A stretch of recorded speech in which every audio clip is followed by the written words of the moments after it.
Alamin natin ang mga pinakahuling kaganapan ngayong huling araw ng Philippine National Games na isinasagawa sa Lingayen, Pangasinan. Nakatutok live sa Narciso Ramos Sports and Civic Center si Joan Punsoy. Joan?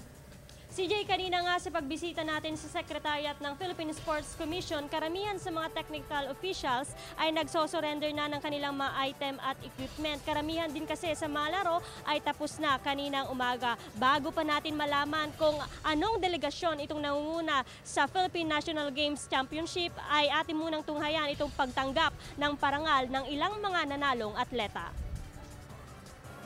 Pinarangalan ngayong araw ang mga atleta na nanguna sa iba't ibang sports events sa Philippine National Games Championship.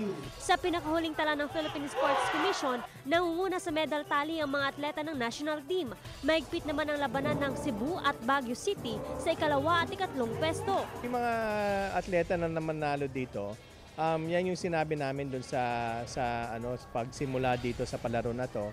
Kung sino man manalo dito at matalo nila yung mga Philippine team members, malaking talagang yung weight ng na baka silang maging national team members. Karamihan sa mga gold medalists sa Karate Do event mula sa national team. Kabilang dito ang 26 anyos na si Orencio James de los Santos.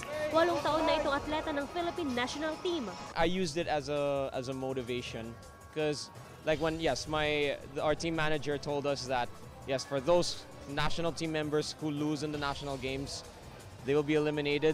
I didn't use that as something to scare me. I used it as something to motivate me. Pero hindi lahat ng mga kampiyon sa laro mula sa malalakas na koponan ng national team. Ilan din sa mga pambato ng ilang lokal na pamahalaan, tinalo ang mga atleta ng national team. Kinabiliban ang galing at lakas ng Pangasinan athlete na si Casey Santiago. 2 gold medal ang nasungkit nito sa magkaibang kategorya sa Karate Do. Siguro po, tiwala rin po sa sarili, tsaka pag yung ginamit mong training, yun talaga yung gagamitin mo sa laban din. Tapos pakikinig po sa coach, ganun po. Tapos dasal lang po sa Panginoon.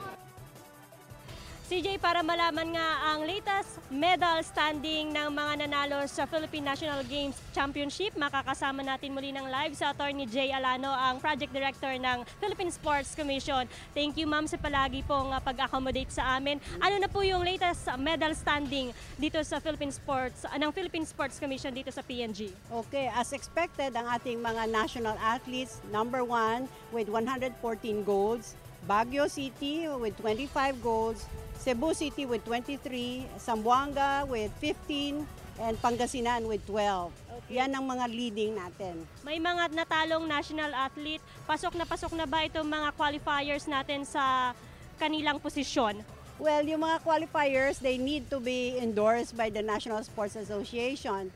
Yung mga hindi nag-qualify na mga national athletes, ay medyo malungkot dahil pwede silang tanggalin sa listahan or ibaba ang kanilang allowances.